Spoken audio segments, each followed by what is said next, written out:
Welcome back to another Epidose of these crazy people that just eat meat and never stop talking about it. I'm Tom. We got Justin. We got Janice. And our special guest today is Jessica, otherwise known as Meat and Disney Life. You can find her on Instagram. That's where I stalk her. So, anyways, she decided to come on today. She's brave enough to join the Meat Mosaic here and tell us about how she came to carnivore and what her experience with the carnivore community has been like. So I want to thank you for joining us, Jessica. Thank you for having And me. let's get to it. How did you hear about carnivore and how'd you wind up trying? So I was doing keto. So I've been carnivore already a year and a half, and I was Oh. doing keto, and it was right before Thanksgiving that a keto group was doing a carnivore challenge. They did it for a whole month. And I had already tried doing a carnivore challenge just for 3 days, and it was really tough. And I thought, well, a month, can I do it? Let me give it a try. So I joined, and I think it wasn't even week one, and I was ready to give in and say I'm done. But there were these two guys in the group that kept kind of telling us that we could reach out to them if we had any issues or any questions. We could reach out to them, and I had reached out to them, telling them, "Look, I'm having a hard time. I've already done this before, only for 3 days. I don't know if I can continue." And they were asking me, "Well, what's the problem?" I kept feeling, too full right away. I was feeling nauseous, and they kept saying, "Well, eat little by little. Don't eat all at once. Spread it out more. Keep going. Give it a try." So I gave it another try. And then a lot of people were just dropping out because they were having the same issue. They were either feeling too full or constantly hungry. They were gaining weight. And my issue, my purpose wasn't to lose weight or anything. I just wanted to do the challenge. And I kept going. I kept reaching out to these two guys, and they just kept telling me, "Trust the process, do it. You'll get better." And during that's when I had discovered Kelly Hogan and Judy Cho.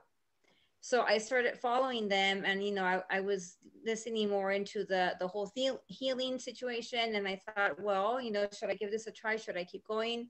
Because at the time I was having a lot of migraines. I was dealing with a lot of my IBS issues, my sciatica, severe anxiety. I've always been on the go. My schedule's been crazy, and I was always really tired. Even though doing keto, I had more energy, but I still felt like during like mid-afternoon I was like, I'm ready to knock out. I need a break. So I started doing my research, and I was more interested. So by the time I knew it, the month came, and I said, you know what, I'm gonna keep going. So I continued. I just kept going and going and going. I started noticing changes, and I was really liking how I felt. And next thing I knew, it I was almost 6 months into it. I was having some issues here and there, mainly but the whole diarrhea issue. That was like, oh, that was the worst. I struggled with it for over 6 months. Wow. But everything else, I just liked how I was feeling. My migraines were going away. I had energy up the roof. That's what I liked the most, because I was no longer feeling tired. I felt like, hey, I can do this. I'm like working a lot, and my kids and everything, and I was fine. And what made me continue especially was that all of my IBS issues were pretty much gone. I was hardly dealing with them. um and I kept going. I love how I feel. I love how my skin looks. And I think also what helped me the most, aside from the whole gut issues, my anxiety, because my anxiety was getting really, really bad after a while. And when I noticed that I wasn't really having a lot of my anxiety attacks, I just said, I think I will continue. And I've had to make some little adjustments here and there, because all of a sudden I've been dealing with certain issues, So I have to tweak things around, but I haven't stopped. You know, I still want to keep going. My doctor's not happy with me, but oh well. Yeah, Yeah, and then your as I doctor, grew, and then I just started discovering, you know, all these accounts, and I met, you know, I made a lot of good friends, and I just I enjoy it. You know, I think it's a great lifestyle for me. yeah, your doctor didn't help you with the IBS very much, did he? Oh no, right away they wanted to start me on meds, and you know, even before keto, low carb, I've never been a big fan of taking meds. So I kept saying, you know, they would prescribe me stuff. Yeah, I would say, yeah, sure, I'll take it. I wouldn't take it, you know, and I went to go see another specialist a few months ago, and they just did they wanted to make sure because my diarrhea had come back again. It was getting really bad again. So there's I have a family history of, you know, my brothers and my parents, polyps. So they wanted to make sure because of my age that I wasn't having any issues as well. So I just recently had a colonoscopy, and they said everything came back fine. I wasn't having any problems. So again, they wanted to start me on meds. And this time I told the doctor, you know what? I don't want to. I think I'll just continue and see how things go. She's not happy with me doing the carnivore diet. You know, even when I did keto, she was trying to get me to stop. My cholesterol's pretty high, and right away, that's all she focuses on. And she says, you need to stop, you need to stop. But I actually went to the doctor about last weekend, and I saw a different doctor, and he was asking me, you know, because again, I've been having some issues, and excuse me, but I haven't had my menstrual cycle in 2 months. All of a sudden, I'm not pregnant. I confirmed that. And Probably he was stress though, right? No stress because that's you what went back to he work. yeah, Yeah. because he asked, you know, any changes recently, and I told him, you know, how I just went back to work in May, what my schedule's like, how I'm not really sleeping. I only sleep about 5 to 5.5 hours per night. And he said, so I think he said it's mostly stress. And I think you're sleep deprived. He said, because especially if you're not sleeping well, that's really going to mess with you. And he was asking me, what does your diet consist of? And I told him, and he was Oh. like fascinated. He was this really good doctor. He's like, oh, really? That's so cool. And he was even asking me more about it. And he's like, oh, I'm going to have to look into that. So I thought, Oh. maybe I should switch you as my doctor. There you go. You're open-minded, huh? Yeah. Yeah. And that's pretty much it. I mean, you know, like I said, some issues here and there, but I'm loving it. I still don't want to give up. Yeah, Yeah. there's two parts that I'm most interested in your story, at least what you've shared so far. The migraines, just because that was my big thing. That's how I came to carnivore, was for migraines. I had suffered with migraines from the age of 21 to the age of 30. And they were just horrid and chronic. And I did some other holistic stuff for it, vitamins and things like that. But they're so much better on carnivore. I'll get the occasionally one if I push it way too hard, or if I have some coffee, or if I go off diet and have something I really shouldn't, a beer or something like that, then you know, I get hit with one. But I don't have to take any of the rescue medication. I don't know if when you had migraines, if you ever took one of the triptans or something else. So before, so a few years back, they did put me on a medication. I can't recall the name of it. And the reason why was because my migraines were so bad back then, that there was a period where I was getting them really bad. And I'll never forget, I had this one occasion where I was out, and my oldest daughter at the time was still very young. I think she was about 5. I was out with her, and I had a really bad one. I got super nauseous. I was out in public, and you know, I was vomiting. People saw me, and they saw me with my daughter, and people asked me, are you okay? And I remember I felt so weak. I was sweating, and I said, honestly, I don't. I said, and I'm scared because I'm alone with my daughter and I have to drive. So somebody called the paramedics. You know, they called my husband. 2 days later, So I had to call my doctor the following day. 2 days later, my doctor had me go in for an MRI of the brain, and they discovered that I actually had a mini stroke. Oh, So back wow. then, that's when they did put me on meds, and that was the only time when I said, okay, I'll take him, because I was pretty scared. And then I think I took him for like 6 months, and then I stopped, and then, wasn't taking them. I was still getting them as bad, but I was like, oh, let me tough it out. They got a little better when I started keto. But I would still get them pretty strong. And then with carnivore, I still get them here and there, but not as severe. But that's why I went to the doctor last weekend, because all of a sudden, 2 weeks ago, I had a really bad one, almost as bad as that one experience I just shared with you. So I got kind of scared. I'm like, what's going on with me? What's happening? So I went to the doctor. So they ordered an MRI. So I'm waiting for my authorization to come through, just so I can go get one and make sure everything's okay. Yeah, the migraines are tough. I still struggle from time to time. I mean, I'll just be transparent. This is our channel. And so I know Tom had a recording and a beautiful interview last weekend, and I was supposed to be in on that. But I had spent the entire weekend in the heat moving my cousin. And Sunday, I was pretty out with a migraine for most of the day and tiredness and all that. So I like these stories because I know so many people hear the story of I'm carnivore and everything is perfect, everything is, and migraines are, and there's a few other conditions, right, that are just a little extra. I know I have friends that have fibromyalgia and they still have flare-ups from time to time if they push it too much. So I like these stories because there's a big message of carnivore will make you superhuman, and you get really, really close to that, but you can still overdo it. You can still make a few bad choices and be down for a day, but it's just for a day or it's just for a night. And it's not like my migraines would last for days, 2, 3 days, and I don't get that anymore. You know what I mean? I don't miss work because of migraines. I might be in pain, but I still have energy. And I know if I just eat some meat, drink some salt water, get some good sleep the next night, I'll be okay.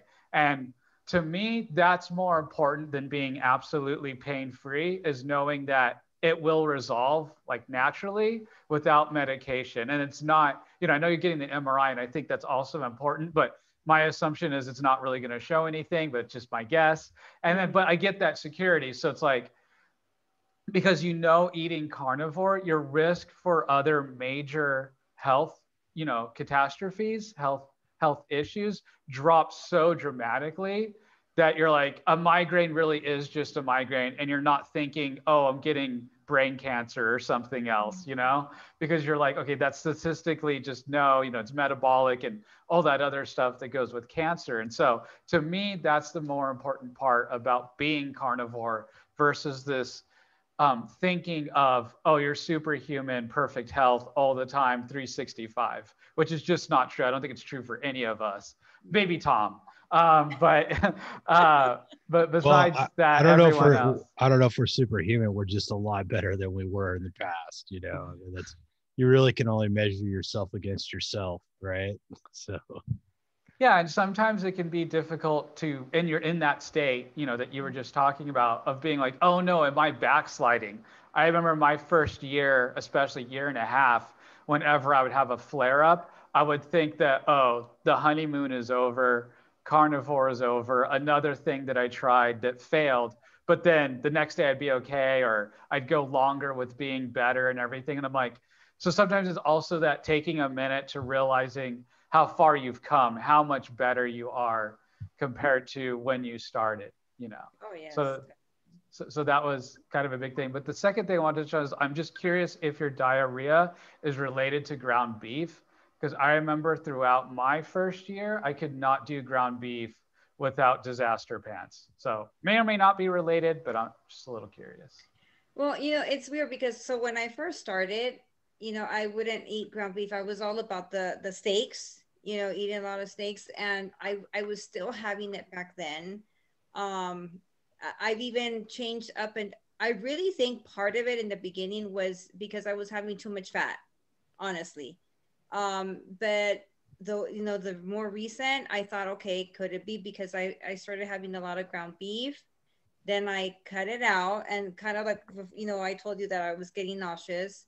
So I changed it up after that. I was having steaks again, but I was still getting it here and there. It's so weird. And my issue is that, unfortunately, I think even though I don't have a lot of my symptoms, I feel like I still somewhat deal with part of the IBS. I either am extremely constipated or I get the massive diarrhea. And it drives me nuts because it's like I've changed things around so many times, and it's like, am I ever going to be regular? Because I just wish that's the one thing that I could have, because I mean, I'm not uncomfortable, being constipated, which is good, thank goodness, but I just don't like how I can go days without going. Yeah, and that's not that uncommon. I mean, people tend to go less, or even if they go frequently, they're passing less.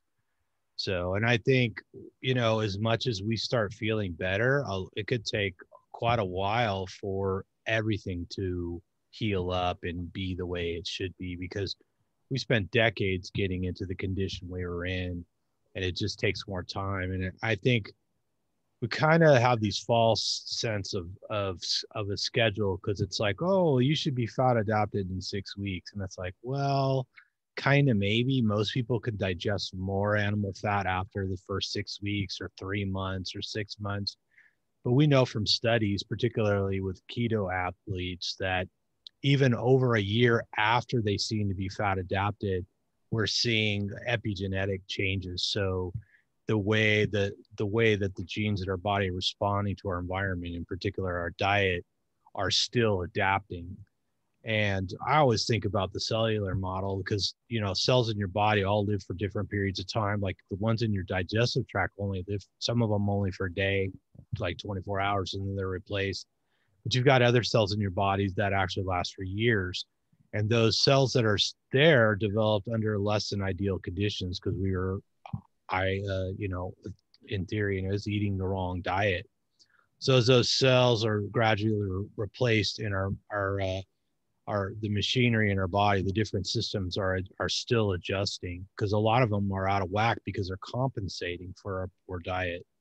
And I don't, it could just take time. I know I've been carnivore for over 3 years, and I'm still getting better. I was keto before that. That was another thing I noticed. Like a lot of us came to carnivore from keto, right? We did better on keto than we had on previous diets, but then we get on carnivore and we're like, wow, this is a game changer. This is next level. And I think sometimes we just have to have patience, because as long as you're making progress and things are getting better, I think you can expect that in the future. It just may take some patience to get all the way to your goals. And there's no harm in adjusting. You eat a leaner meat, eat a fattier meat, eat some seafood, try pork, try chicken, try eggs, whatever you tolerate. I mean, our last guest, she can't eat any dairy at all, but it seems like most carnivores can, at least one form or another, right? So I think if we just keep adjusting our diet a little bit to see if it makes a change, and just have some faith in the process, because all the progress you already had is pretty good evidence for a better future. Yes. Yeah. When I also think just considering like other things, like stress, because like I shared with you over text recently, like my hair was falling out like all of a sudden. And I also had turned out to be tinea versicolor. It's like a topical fungus that kind of just like suddenly took over. And so I ended up taking the oral medication to antifungal. And then for my hair, I was looking it up, and I think, I had surgery. So I had a surgery last July when I broke my elbow, to put hardware in because it was broken. And then at the end of March, I had another surgery to remove the hardware.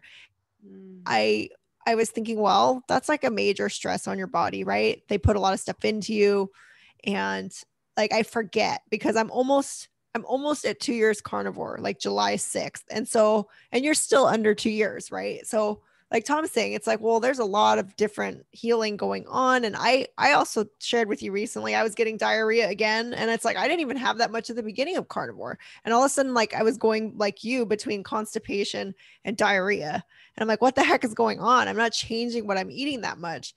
But I do think there's just other factors, right? Like you have a lot of stress. You just went back to like full-time intense work and major traffic, not getting enough sleep. You know, we're in our 40s. So it's like, I think that's part of it. It just takes a while, you know, for things to resolve. And I think we keep waiting like to hit some point where it's like homeostasis, like everything's just going to be healed and we're going to be doing great. But we're still also like aging. We're still dealing with environmental stress. And it's like Justin saying, like, you're not going to be superhuman. You can't. And there have been times like I get frustrated like you, where I'm like, I feel like I'm doing everything right. Like I can't change any more variables. Like what the heck is it? And stuff's still kind of going wrong. And then I get really frustrated. But then I think, well, what else am I going to do? I'm not going to go back to like, none of the other things are good. They're all like, so you kind of just have to keep going and like adjusting the small variables, right? That we have fat, protein, you know, different foods. And I like just trying now, like you and I chat and text about just like kind of just going with what your body is craving. I feel like if anything on carnivore, you get a little bit better at like actually knowing maybe what your body's nutritionally craving in terms of protein versus fat, or maybe certain nutrients, and that's like in chicken versus oysters or whatever. So I'm kind of just trying to go ride it more now and not be so like rigid about like, oh, this like in my mind tells me like beef is best, so beef. But then I was having the same thing as you. I was like, I do not want ribeye. Like for quite a while I was like, ugh, like just couldn't. I'd rather not eat than like eat, you know, than eat a ribeye. So anyway, I don't know. Just think good reminder to like not expect perfection or everything to just fall into place. True. Place, you know. Sorry, Justin. The way I think about it is that, okay, if today, right now, if this is the healthiest I ever get, I'm happy with that because it's miles ahead of my health before, you know. So that's the way I like to think of it, to not get in that, you know, that downward spiral of everything isn't perfect health all the time, you know, which I think is just an unrealistic standard, right? We still have some genetic stuff. There could be some emotional stuff, stress stuff, you know, epigenetic changes, yeah, but they're, you know, I don't know. I don't think there's going to be a perfect state, right, for ourselves. But yeah, I just am like, okay, I just try to be grateful for the amount of health that I have, because like I said, how much of an improvement it is, you know, to how I was before. So it's like, if this is as good as it gets, which I know it isn't as good as it gets, because at year one, I thought this is as good as it was going to get. And year two is like on another level. And like, I can't wait to hit year three, you know. And it's so exciting. It keeps coming and keep experimenting. And well, you guys know. Yeah, you know, speaking of that, those incremental improvements, I was carnivore for over a year before I got back to the gym, because arthritis and, you know, things like sciatica took me out, and I loved lifting. And now I'm 50 now, and I lift way more now than I did when I was 35, ever before in my life. And you know how crippling sciatica can be, and I don't have it anymore. And I could squat 600 pounds, you know, on a good day, which is a lot. So and it doesn't aggravate my back at all. So it just proves that these conditions, as the doctors will tell you, are lifelong conditions. And it was actually the painkillers for the arthritis that triggered autoimmune diseases in me. So I started suffering. I took the painkillers for the joints, and then I got psoriasis really bad. So, you know, it's that thing of, you know, could you just change your food, and could you change your fuel and change your life, or do you want to take some more pills that are eventually going to require you to take other pills, you know?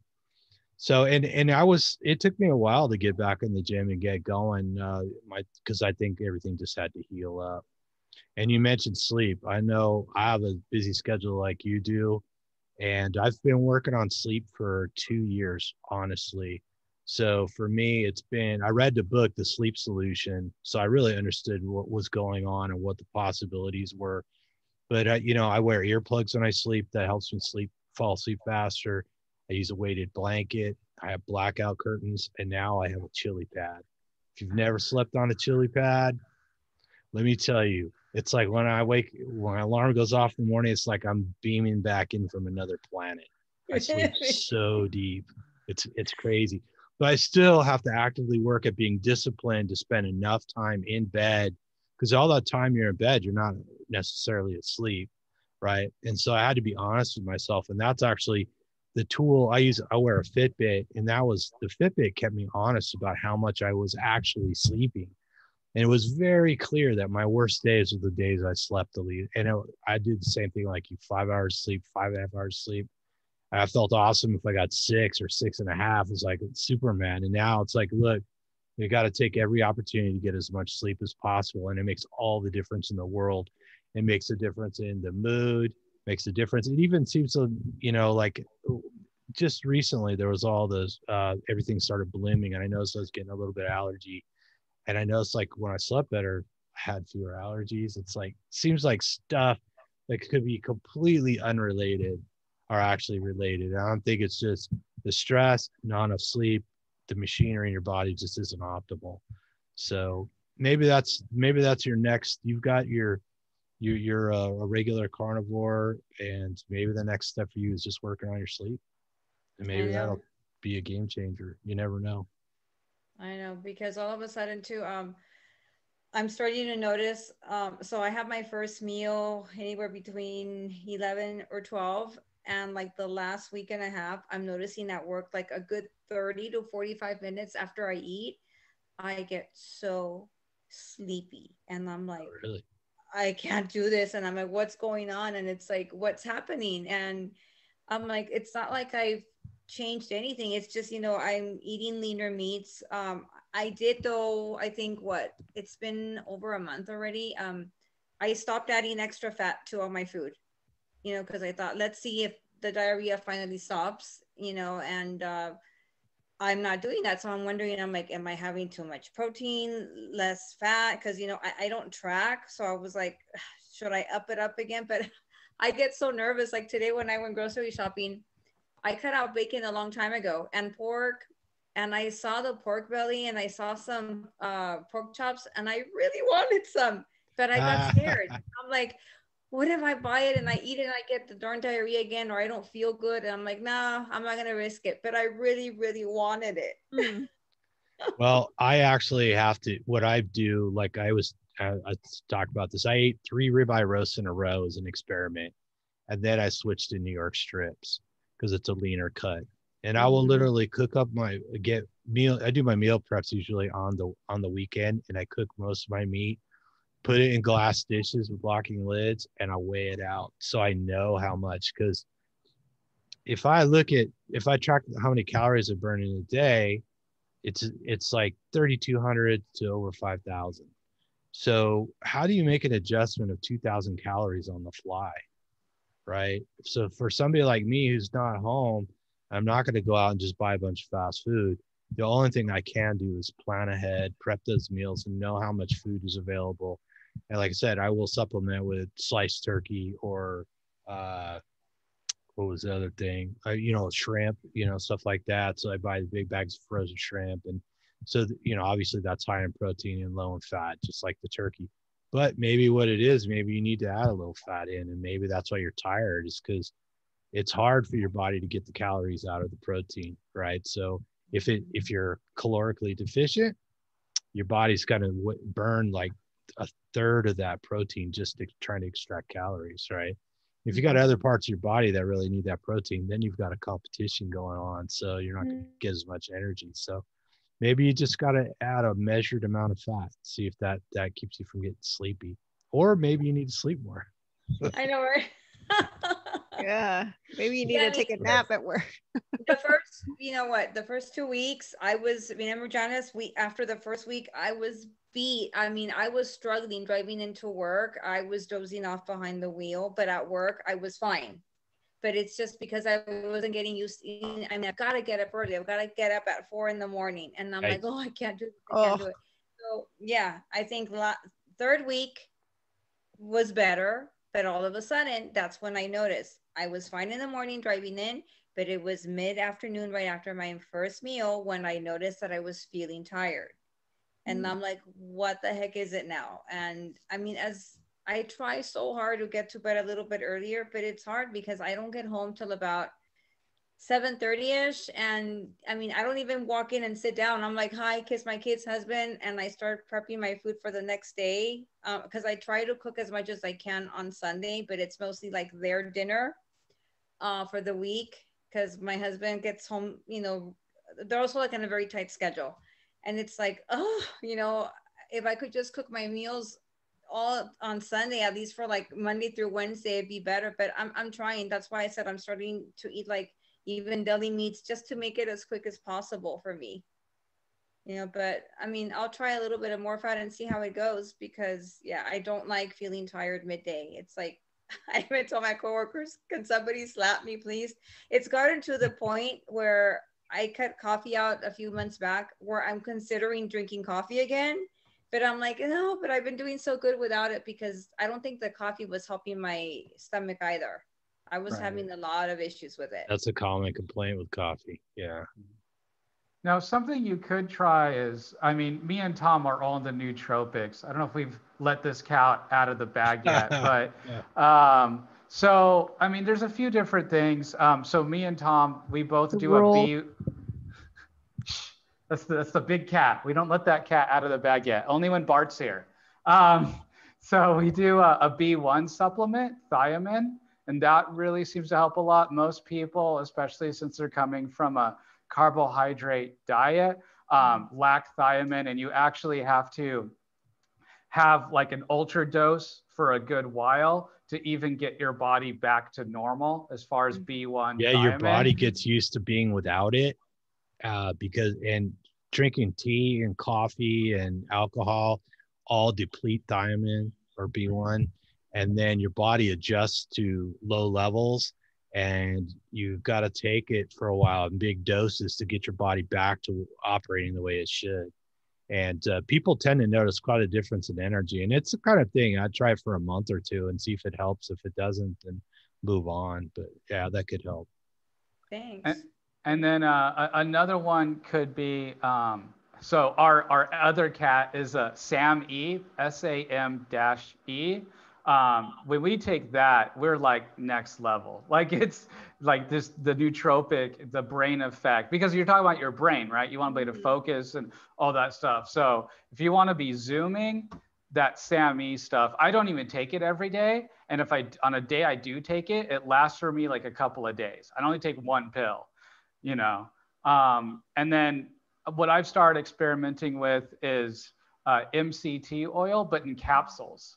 Because if I drink it straight, I'll get really bad digestive issues. But the MCT oil capsules, my stomach seems to be able to handle a lot better. So there are just these little, I don't know if you'd call it off carnivore. I don't consider supplements carnivore or non-carnivore. I think we're just addressing deficiencies that we accumulated over a lifetime.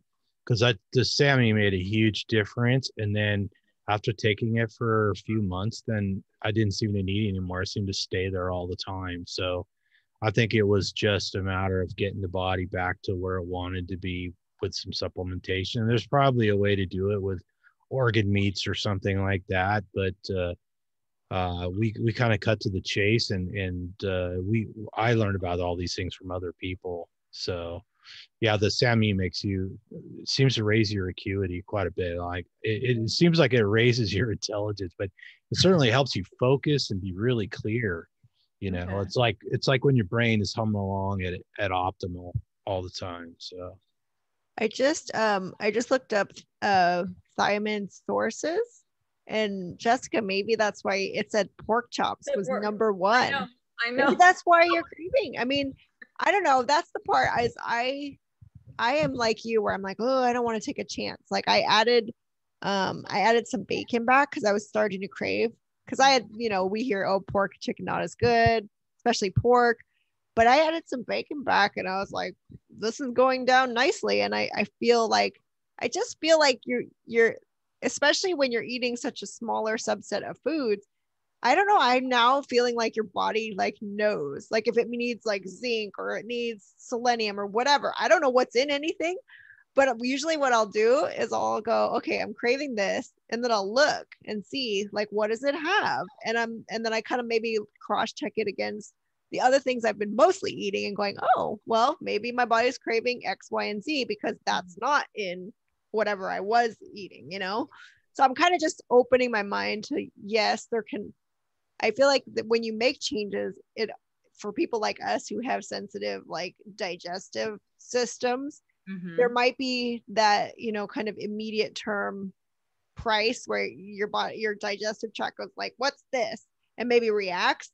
But to me, it may not mean that your body doesn't actually, like you might actually still need that, and it might be able to use it even if you get a slight, you know, like the IBS thing. I feel like we just that tendency, it's your, like, I feel like my poo is very sensitive, right?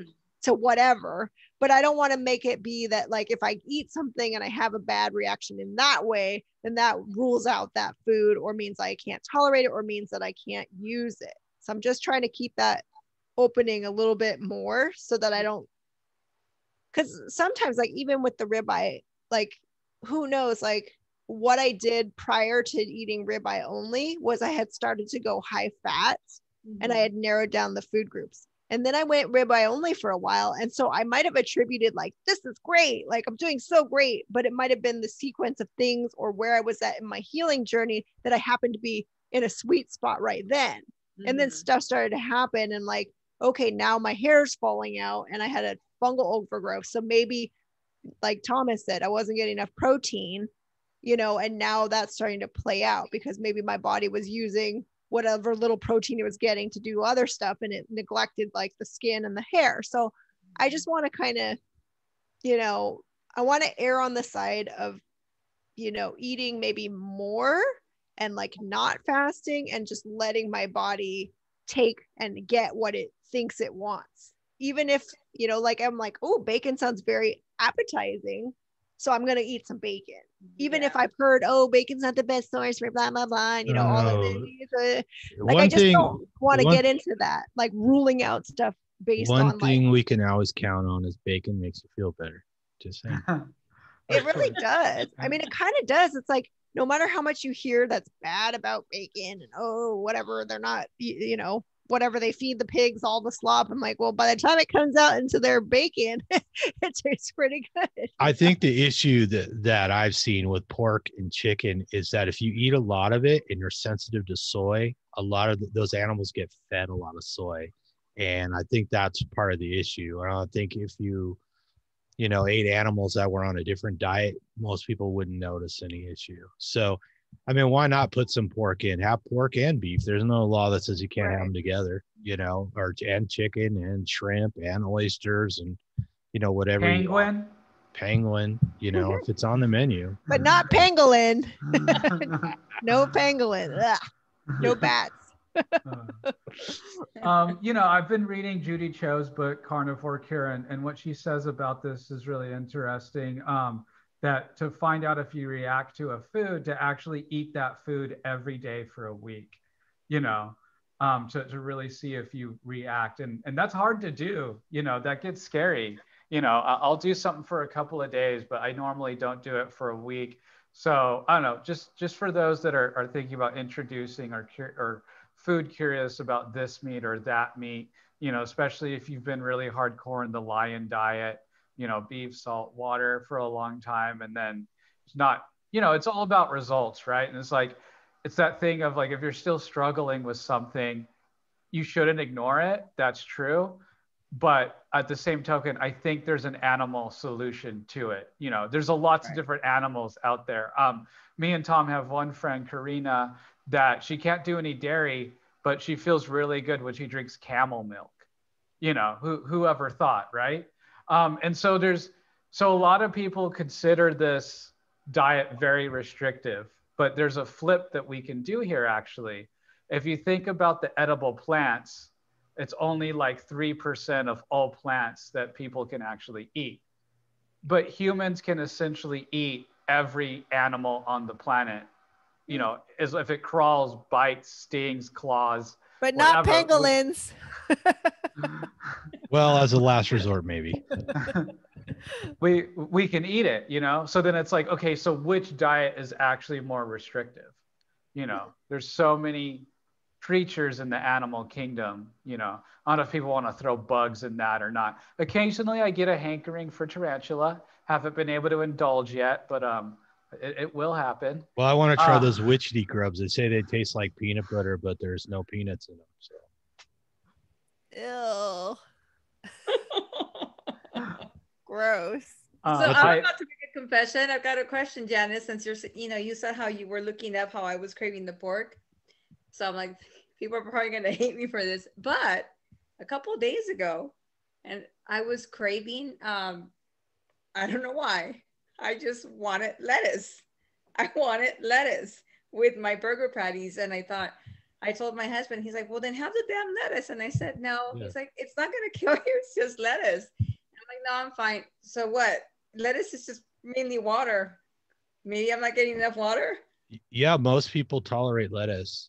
Yeah, so, especially iceberg, right? I read it's super innocuous out of the different There's plants. Very little in it. If it was at In-N-Out. Yeah, I've had the lettuce wrap. Sometimes I eat it and sometimes I don't, but sometimes I like it. I like having it on there. Yeah. Sure. Yeah, it was so weird because so that day we went to In-N-Out and I don't eat cheese, but I wanted cheese. And I'm like, okay, I'll get 3 of my patties with cheese and the rest just plain. And that's when I was like, gosh, I told him, I feel like having lettuce. And he said, well, then just have it. You want me to order it? I'm like, no, it's fine. Just eat the damn lettuce. And I said, no, it's fine. But when I had that cheese with the patties, oh my God, I was like in heaven. Yeah. Yeah. I added a little bit. I've started adding a little bit of Parmigiano Reggiano, like real Parmesan. Yeah. And I feel like I was reading some more research on it. And it's like, I feel like it has only like 3 ingredients. And I normally don't really do much dairy, but it has some stuff in it that I think my body was looking for. And I'm not eating a ton of it, but I was eating a little bit. And I'll tell you, I've been sleeping. Like when I was on ribeye only, I was waking up like for like 3 hours in the middle of the night. Like I would just wake up and then I wouldn't be able to go back to sleep. And so that for like 3 months, I wasn't sleeping very well. And now that I've added more variety, and sometimes I'll eat just a little bit of like a slice of the Parmigiano Reggiano like before bed. And I'm telling you, I sleep through the whole night now. So it's like, you don't know what it is. Like if your body's like, I could use some cheese, maybe you don't want to eat the In-N-Out cheese all the time, but so it's like, sometimes you want it and sometimes you don't. Right. So like, why not just have it, try it out. And I don't know whether it's like the stuff in the cheese that's calming, has a little bit of a sedative effect, but I'm telling you, I'm sleeping. Quesomorphines. Yeah, exactly. But I don't feel like, they say, oh, you get all addicted to the quesomorphines. And I'm like, I don't feel like it's like, I go through these. This is what was at the beginning of carnivore when I wasn't overthinking things and I didn't know that much. I would just eat whatever I was craving and not think about it and not worry about it. And I would go through phases, right? You go through a phase where you're eating tons of ground beef, tons of eggs, tons of whatever. And you just go cycle through it and it was never permanent. And then after learning so much more about carnivore, then I started overthinking everything. And then like, oh, I can't do this and I can't do that. And this is bad and blah, blah. And now I want to go back to just like whatever, eating whatever I want, whenever I want, not like crazy. I feel like my overall, like I don't crave non-carnivore food. So that's fine. And occasionally if you want like a little bit of lettuce or whatever, occasionally I'll crave like raspberries and I'll eat a few. A coffee, a beer. Well, I mean, it's very what did I have? I had that the banana cream pie. Banana cream pie. Yeah, Justin had the banana cream pie. And I mean, it's fine. I think it's fine. I think the stress is more harmful. The stress of obsessing over it is more harmful than what you're actually doing. Yeah. Yeah. Sorry. Go ahead. At the beginning, like you said, I would eat anything. I didn't care whether it was chicken, pork, this and that. But it's like now it's like, oh, wait, you know, should I not? And it's funny you said the berries, because I've been craving, there was a while where I was craving berries, and I thought maybe I'll try berries in the summer. You know, I thought maybe I'll try berries, Sure. and then I'll try, you know, some lettuce.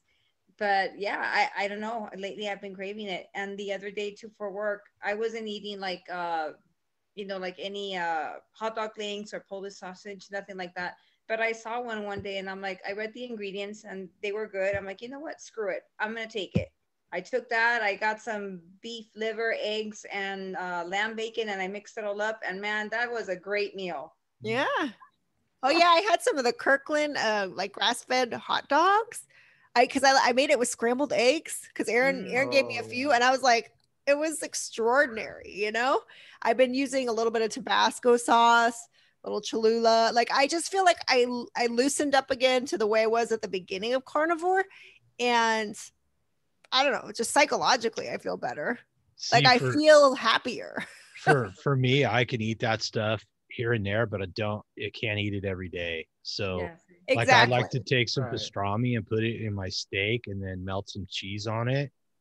And my it's God, that sounds fantastic, so but I can't eat that every day because it's too much, I don't know, too much spice or something, you know? And then the other thing too is like, I like chicken, okay, but like if I want to be my best at the gym, I know that eating a Right. lot of chicken doesn't work.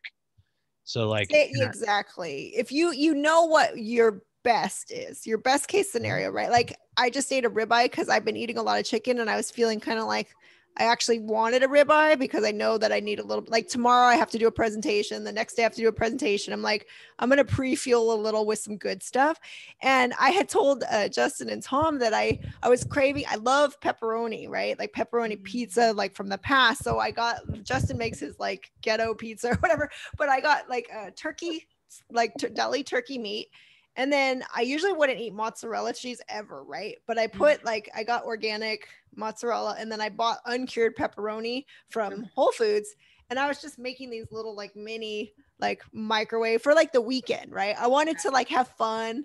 I made them on the weekend. I was eating them, you know, like snack, and they were really good. And then today I went to Whole Foods again and I was buying the ingredients. I'm like, you know what? I don't really want them because you know, you're not going to feel that good. Like you can get by. It's okay if you want like something that just feels, and when you're stressed, sometimes you just want something that feels different or interesting or, so there's still like, we're still people. We still have a little bit of like psychological craving for some variety or something. But I think staying like within mostly, and like, you already know what the least toxic, you know, if you have to eat a berry or you have to have some lettuce, it's like, it's not going to kill you. And you're not going to go, what I now know is I can trust myself that that little bit isn't going to tip me into like, now I'm going to go and eat everything.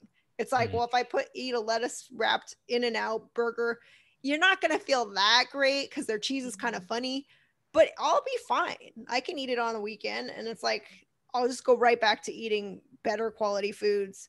So to me, I'm not going to be like, I feel like I really myself up in some ways by trying to do that ribeye thing because it felt very much too rigid.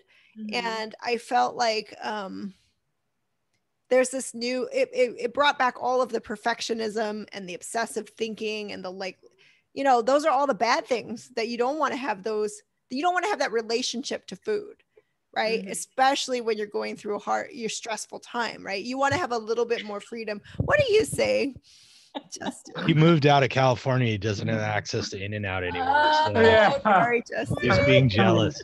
He's jealous. Yeah, you guys have brought it up like Yeah, but I 5, saw- 6 different times. Justin, I saw you posted a picture of some really good looking like moundy burger thing, like from a burger place. It was Wendy's. It was a Wendy's breakfast baconator. Yeah, That thing looked good. I bought 3 of them and I stacked them on top of each other. I still haven't tried that.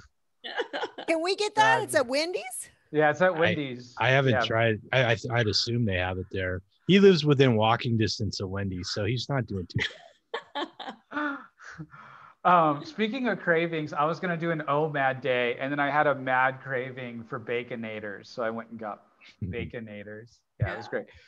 So I do have to ask Jessica, because rarely do we have a person of Latin descent like me, even though my lighting and my last name, you can't tell. But yeah, I am half Mexican, even though I'm living in Missouri. So I don't know how much more. Yeah, anyway. So what about the tortillas? What about the rice? What about the mole, the So, beans? so when I ate, regular food, I was never a big tortilla fan for some reason. I couldn't do anything with like sauce or spices because I just would get really bad heartburn, indigestion. I would eat rice, but I don't miss it. I don't crave it. What I do miss at times when I give to my family, black beans. I see those and I'm like, that smells so good. But it's just like I remember when I did when I was doing keto, I was more like from here and there. I would try something to see like, well, let me see how my body reacts. And I kind of did that a few times. And after a while, it's like I got tired of how I would feel. And I was like, you know what? I don't want to feel like this anymore. It's not worth it. And I stopped. It does sound good sometimes to me. It's so weird. The fruit carts out on the corner when I drive. Yeah. It sounds so good right now.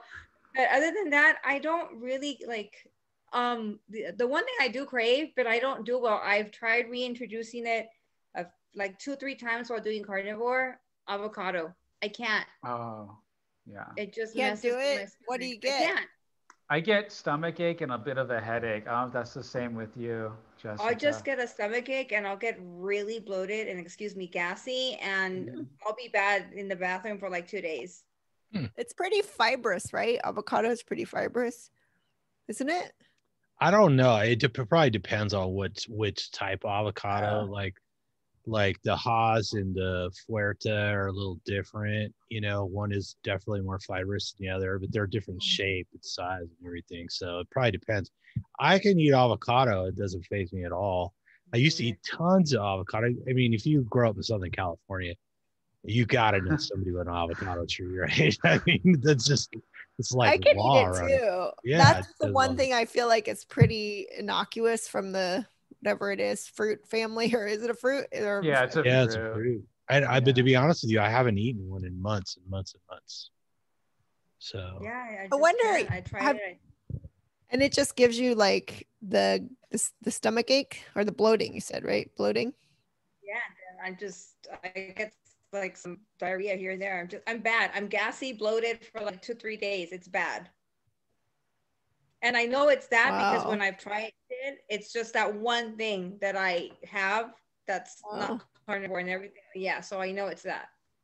That's tough because they're good. yeah, I mean, I shared an office for a long time with this lady from Romania, and she'd never had an avocado before. She didn't know what it was, and she used to ride the bus to work. And this lady that was her neighbor is like, "Oh, I have lots of avocados. Would you like some?" And her husband said, "Don't eat that. They're too expensive. I don't want you getting used to it." And I talked to her. I said, "Try it." She's like, "What's it like? What's it like inside?" I'm like, "I don't know. It's like smooth and sort of creamy and delicious." And she finally she brought some to work and she's eating it. And she goes, "Oh my God, this is like butter from a tree. It's amazing." Butter from a tree. She was like a closet avocado eater at the office. That's hilarious. That's amazing. Well, at least the good thing about is that we don't have to help with the tamales anymore, right? Around Christmas time. Yeah, I know. You know what? Oh, right now that you said that, that is so my parents are from Guatemala, so our tamales are different. That's the one thing around the holidays that I do miss. And my mom will ask me, "You want a tamal?" And I'm like, "No, it's okay." It's so hard to say no. They do have, I know on Meet RX, they did have a tamale that you could make out of chicken for the instead of masa, yeah, the chicken. Really? So I want to try and do that because I do miss a good tamale. You know, they are pretty great. I'm gonna have to look into that. That sounds good. Yeah. Yeah, and It's funny because I think a couple weeks ago, my husband had a client here. He was working on his car, and his wife was here. She was outside playing with my younger daughter. And I forgot what she was eating. I can't remember. And she asked my daughter. My daughter asked me, "Can I, Mom?" And I said, "Okay, that's fine." And then she asked me, and then my daughter goes, "No, my mom won't need it. She doesn't need any of that. She just eats carnivore." And then the lady looked at her like, "Huh?" And she's like, "Yeah, she doesn't eat anything. She only eats meat." And the lady looked at me and she's like, "Really?" And I told her, "Yeah." She's like, "That's interesting. Why?" And then she's like, "Oh, do you want to be thin?" Because she looked at me and she said, "You're so small." And I said, "No," I said, "It's just because," I said, I feel much better. It's health reasons. I said, "I just feel a lot better."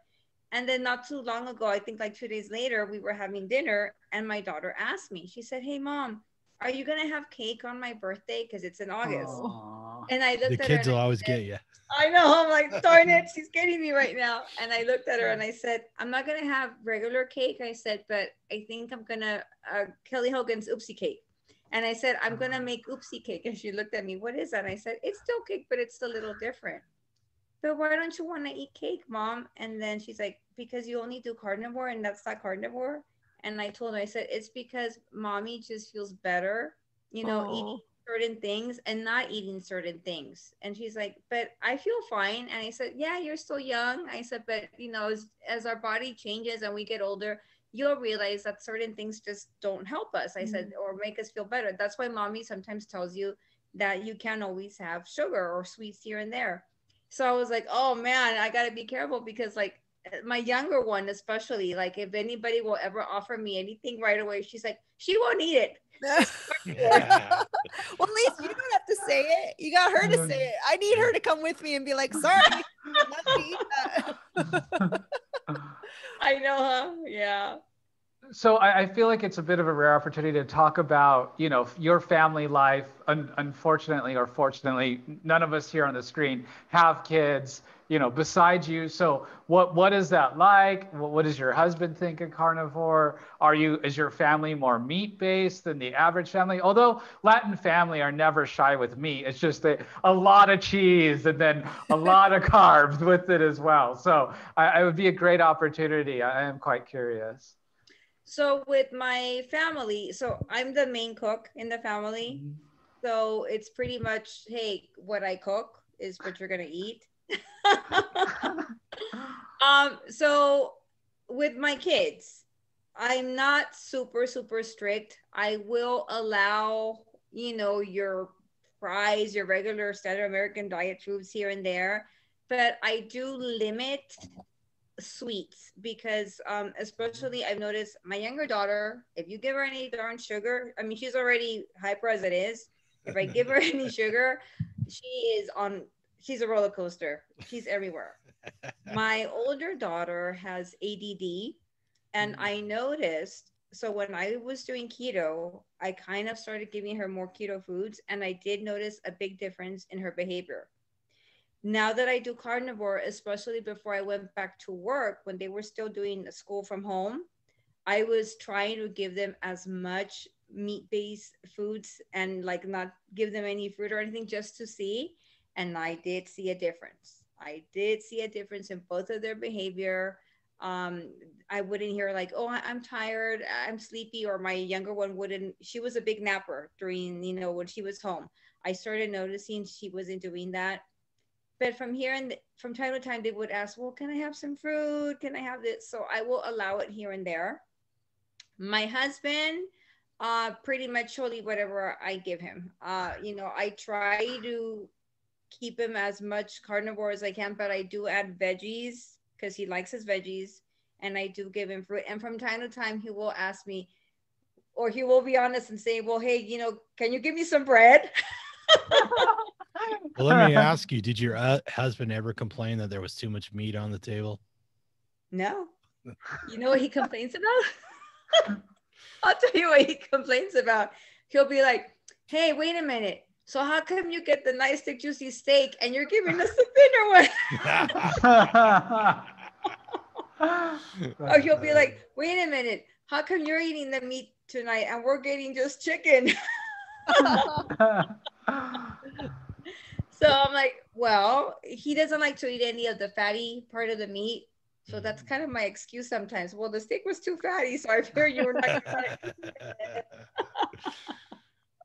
But yeah, so from time to time, I will allow them here and there. Now, when they're out on their own, if I'm not around, I hear a lot of when I ask, what did you eat? Oh, we went for burger, fries. I'm like, but like I said, I don't want to be too strict because, especially with my even with both, I, as a teen and up until like my late 20s, I suffered from a really bad eating disorder. And I remember as a kid, my dad being extremely strict and my mom with what I ate. And so I feel that kind of played a role. So I don't want to get too strict with my kids when it comes to food. I kind of want to teach them more of, okay, this isn't too, I don't want to say it, I don't like to tell them it's bad, it's not good for you. I do more of that, well, our bodies don't feel so good having this. We'll focus more if we eat this or that. So I'm trying not to use certain words around them when it comes to food, especially, having two girls. I get pretty concerned because I already have my young one, and I'm very careful with what I say, what I do. But my younger one, not too long ago, was looking at herself and she came to me and she had a sad face. And I asked her, what's wrong? And she said, do you think I'm fat? And she's 8. Okay. And I asked her, no, where did you get that from? And she said, well, a boy at school called me fat. And I said, no, you're not fat. And she will constantly now ask me, do I look too fat? And I'm like, these kids, yeah. So that's why I'm very careful with what I say around the girls. Yeah. Well, tell her, don't let those boys get in your head, okay? You should hear what Dad tells her. Start swinging. Just kidding. Exactly. Yeah. I know, exactly. That's why it just means the boy has a crush on her. That's what he also says. He likes you. Boys are mean to girls because they like them. Cute. True. Right. So I think ever since when I changed to low carb, keto, and not carnivore, I've never weighed or tracked, and because I don't want my kids seeing any of that. Yeah, that's awesome. That's when really I remember awesome. you were too thin on keto, right? I think you had said that you lost a lot of weight on keto, right? And I actually saw a picture the other day and I was like, wow. I was like, I look really, really thin in that picture. I mean, I even got scared because I'm like, I look like I'm gonna break. My waist looks so small in my arms. Yeah. Mm-hmm. Even my face, it looks kind of sucked up on the sides. Yeah. Yeah, it seems like a lot of people get protein deficient on keto because everybody's deathly afraid of gluconeogenesis. They think their blood sugar is going to spike and their insulin's going to spike if they eat too much meat. I was there too. But I back to bacon. I think bacon was the reason why I went carnivore, because I heard about two great aunts of mine on opposite sides of the family that both lived to be over 100. I was talking to one cousin on one side of the family, and they're like, "Oh yeah, she ate bacon every day. She ate at least a half a packet of bacon every day." And then I was like, "Oh, I got a great aunt on the other side who lived to be over 100." And like, "Oh, well, she always said that the secret was to eat bacon every morning." I was like, wow. What? I thought I was supposed to kill you when you're young, And then one day I was like, well, I'm just gonna eat some bacon and see how I feel. And I ate probably a whole pound, and I was like, I feel amazing, And so it's kind of weird. It's like that whole idea of eating meat skipped a generation, right? we were raised by people that were indoctrinated with fear of meat, and now we're rediscovering that bacon makes us happy. But I think bacon out of everything is so satisfying. Yesterday, Aaron's neighbor got him some lavender bacon, and I was like, ugh, what's that? Is it because it had some kind of essence on it? And I was kind of like, I didn't want to eat it because I was like, potpourri. Seems weird. It seemed weird. Do you put it in the fridge or behind the toilet? Where's it supposed to go? Well, anyway, I ate it, and it was a little different. It did taste, because you know how our sweet taste gets all anything with a hint of sweetness tastes super sweet. So it was kind of like almost like it tasted like slightly like candy-ish bacon, but even though it was just an essence, like a little light, different type of flavor. But he made a whole bunch of it. And so I just like stuffed my face with a bunch of it. And the whole day I was just like totally full. Like normally I would eat a lot more, but I was like, it's so incredibly satisfying to eat bacon fat for some reason, even maybe more than like beef fat to me. I don't know why.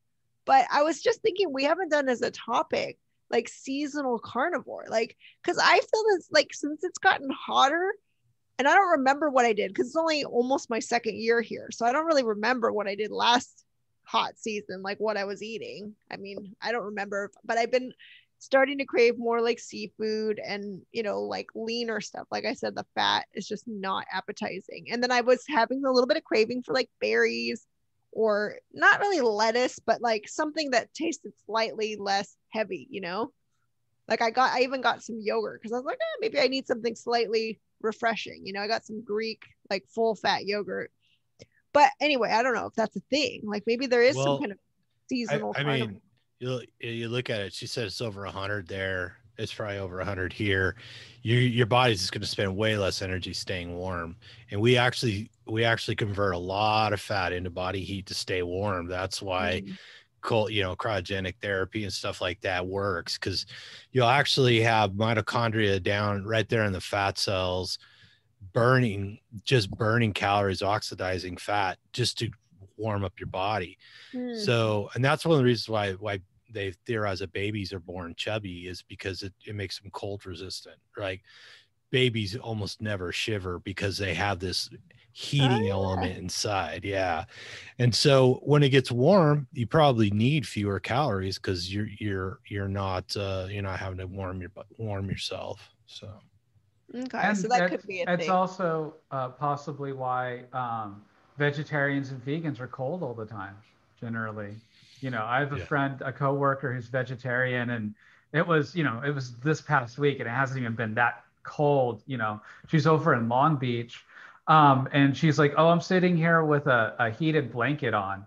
We're like, "Are you a reptile? Like, do you need a heat lamp?" And like, "Girl, you need some protein. You need Long to eat Beach, some it's meat." chilly there.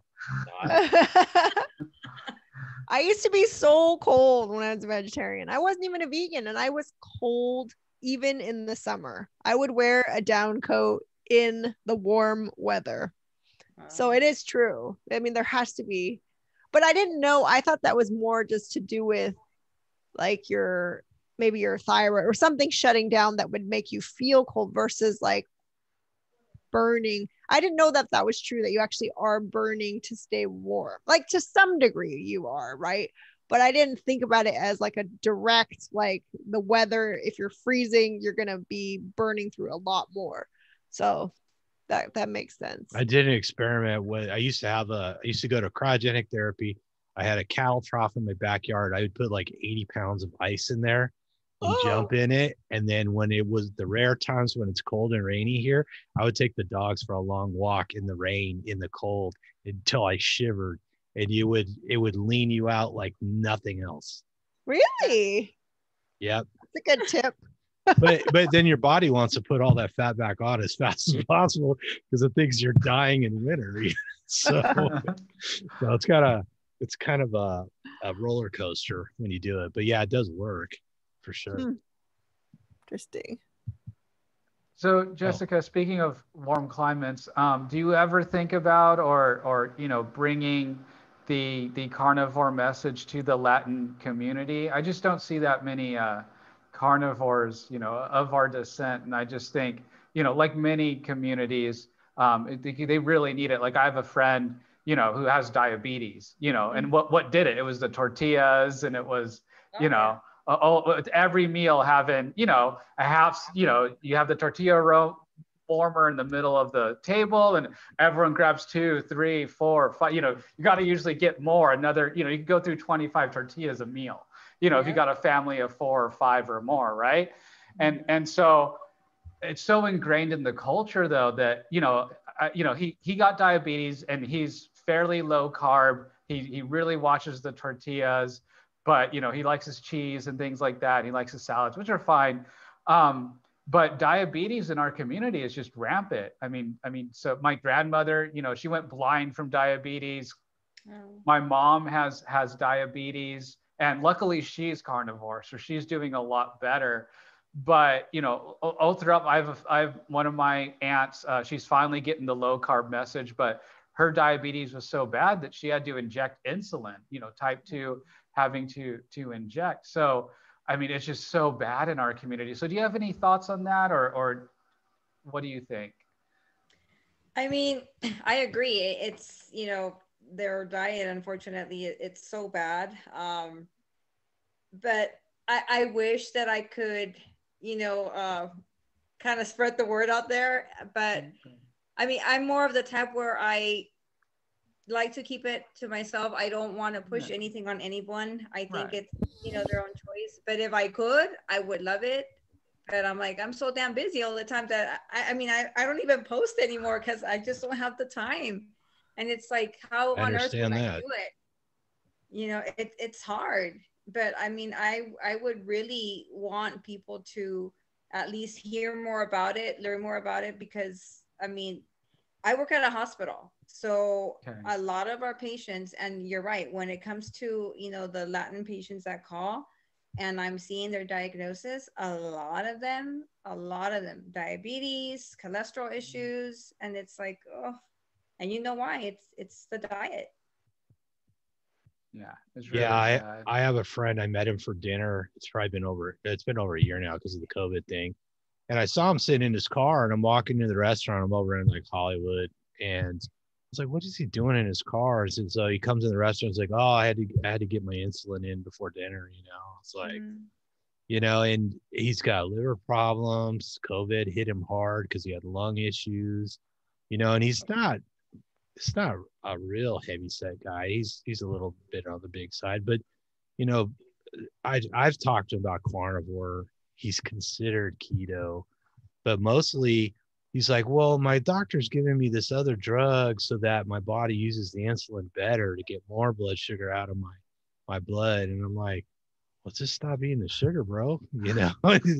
It's hard, and his doctor's telling him one thing and I'm saying something else, and I get it. It's tough. And in time, it's tough, but we don't have a lot of time to get the message out. Now, our buddy BNS, he decided to be carnivore full time. He's got like 200,000 fans, and he lives in India, and he's literally like changing an entire country. And it blows my mind because he gets such a massive response from people that there's no way that there's enough people to go through all the emails and stuff. And people are sending him photos and thanking him and starting fan clubs and doing videos about his videos. And he's walking around with a mask on in public, and people still recognize him.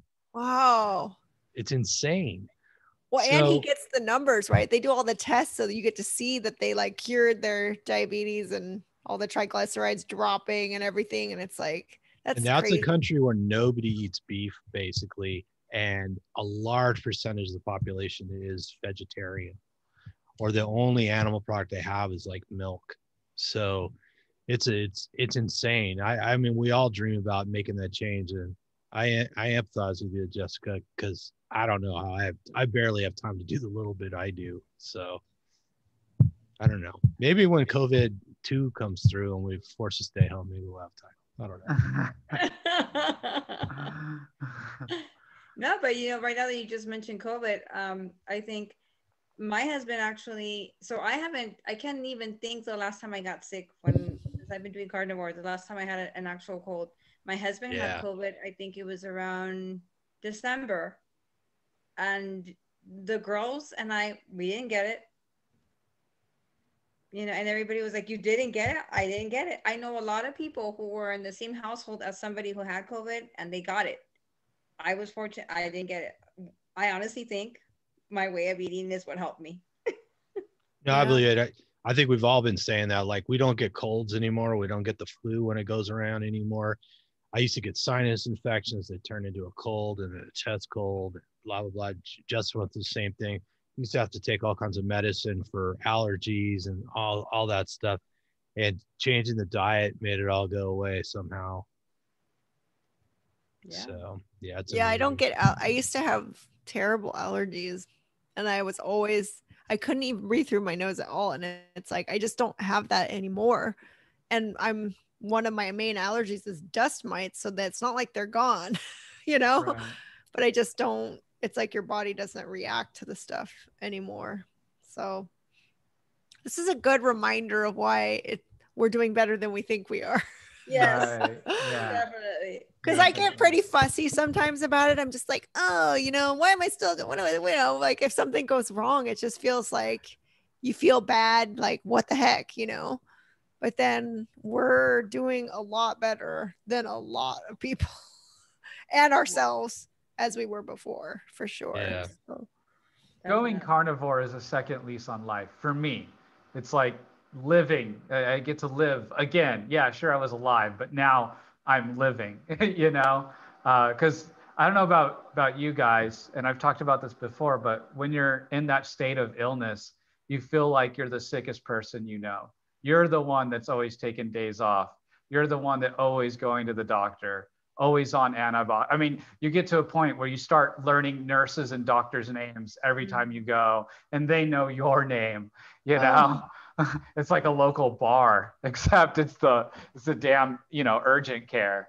You know, uh, and so, but now I'm like, oh, other people get sick, and it's not me. Like it didn't even occur to me that other people got ill. Like I literally felt like I was the only person that got ill, or at least this ill, because other people would be like, oh, I just have a cold, I can still work, I can still come in. You know what I mean? But like my sinus infections, like I could barely drive. You know what I mean? I'd get dizzy, lost, and so bad. And then the migraines, of course, too. But yeah, and now I'm like, yay, other people get sick, which is sad. But at the same time, it's like it's not me. And hey, they could also not get sick. They just have to change their diet, but they're not willing to, sadly. For sure. True. Yeah, I was kind of surprised when I told my doctor what I was doing, and he's like, he looked at me and he looked at my file, and he's like, well, keep it up. He's like, because I don't get these results with my patients. And I was a little shocked because I was all prepared for like, hey, I don't expect you to condone it, but I would like to try some tests because I'm really curious about this and that and the other thing. And he's like, he did whatever he could do to answer my questions, order tests for me. He'd make up stuff so he could order a test, and I did everything. I had my artery scanned and ultrasound and all that, and I went outside for a CAC scan, coronary artery calcium scan, and all that stuff. So I've had full body imaging because I couldn't believe it. Just sciatica alone is horribly debilitating. It's kind of like with a migraine. It's like you're limping around, you can't hardly use one leg, you can't roll over in bed, you can barely get in and out of the car, all those things that people suffer from. And they're like, yeah, well, you might have to have surgery one day, and you're gonna have to take these painkillers when it flares up, and then other people have it, and they think, God, I'm stuck with this the rest of my life, and I'm just accumulating injuries. I got torn shoulder, and my neck would go out, and my allergies are terrible, and on and on and on. You think, I'm just getting older, I'm just going to have more of this, and everybody's like, oh yeah, it's getting old. It's not for weaklings. It's not, it's tough getting old, you just have to accept it. And then you change your diet and you're like, may not be that bad after all. Yeah.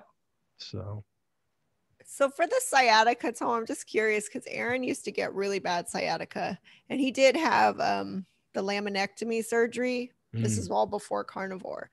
And then after he had that, and he would get these horrible sciatica flare-ups, and he was also in the plane crash, which like compressed, he compressed his vertebrae, right? Yeah. So, but now he's like doing better than ever, right? We're almost at the 2-year mark on carnivore. He's doing the X3, and his posture has improved dramatically, and he's got all this muscle now, and he's, he doesn't get that. He doesn't get back pain anymore, and he doesn't get sciatica flare-ups. So what do you think? Is it inflammation, or is it that you're actually getting more like, I don't know, cartilage or whatever it is builds the disc? Like, is it just reduced inflammation, or is it some kind of healing or rebuilding that happens? I am almost always on the side of it's more than one thing when it comes to these things, because it's just like people like they have sleep apnea, and before they even lose the weight, they stop snoring and their sleep apnea goes away. Okay, what the hell is that? So I think what's going on in the back is, you know, like sciatica is caused by compression and usually a rupture of the disc between the vertebrae, so the cushion between the bones, and then the bone is putting pressure on the nerve that goes down, the sciatic nerves that go down to the legs, and that's why they're so painful and paralyzed or whatever. Sometimes the leg just hurts, sometimes you actually can't move it or whatever. So I think what's happening is, one, you're getting enough protein in your body so that the disc can repair itself better. Mm-hmm. 2, you're getting less inflammation, and 3, the synovial sites, which excrete the lubricant in the joints. When you're on a high carb diet, they put out less lubricant. Oh, okay. So all those factors. The rebuilding, it depends on how much tissue is gone. So like when there's a lot of cartilage gone, in fact, that video we did with Dr. Mason, he talked about this. If you got a joint and the cartilage is gone, it's not going to grow back. However, if there's still cartilage there, there's still a disc there, then they seem to be able to rebuild. And since I did the body scan almost 2 years ago, and I have compressed discs as well. I'm doing an experiment where I'm using an inversion table now to stretch out my spine, and I want to see if those discs completely re-inflate and go back to normal size, right? So I think it's entirely possible. And I plan on doing a full body scan in the future anyway, so that, I'll check my arteries and I'll see if those discs reinflate and go back to a natural alignment. So I can't wait to hear the result of that one. That's awesome. Yes, it'll just take years and thousands of dollars, but I'm going to do it. So yeah, we wrap. Are we running out of time, kids? Yeah, Jessica's got to run and yeah. So we wrap. Well, it was a pleasure meeting you. Hopefully, at least we'll see you on Instagram here and there. Yes, it was great meeting all of you, and hopefully, I can see you guys soon again. Yeah, it's nice to really get to meet you for once instead of just the odd text and. I know, right? So, yeah, well, don't go outside and burn up or anything because it's summer's no, trust me, I'm not. Yeah, I gotta go cook dinner. All right. Well, we'll wrap it up. The laundry and get ready for tomorrow. Oh, you gotta wake up early, huh? 4 a.m. Back to work tomorrow.